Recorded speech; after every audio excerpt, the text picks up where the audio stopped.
galleries are one of the most used widgets on any website, perfect for displaying all sorts of images. In this tutorial, I'll show you how to edit your gallery.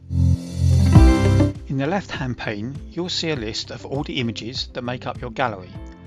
You can change the order in which they appear by simply dragging and dropping.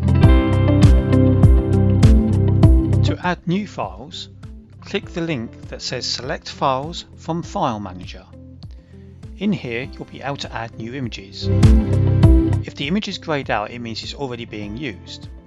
You can add new images by clicking the Upload button as shown. Once you've selected your files, they'll be uploaded into the File Manager.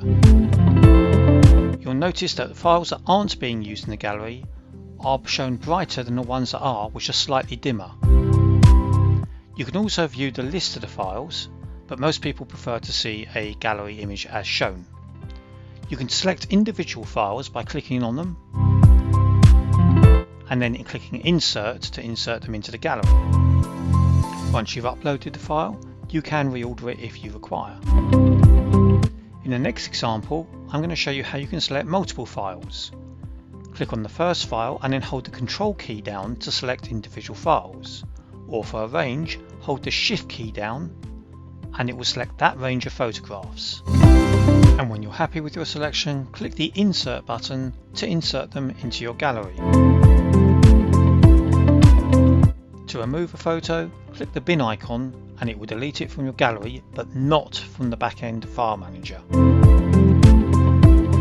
Again, you can edit photos in the gallery view, much as we've described previously in how to edit the basics of your web design.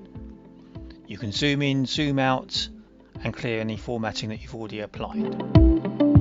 The aspect ratio of the gallery can also be changed. As you can see, by changing the aspect ratio, we achieve a different look within the gallery preview screen.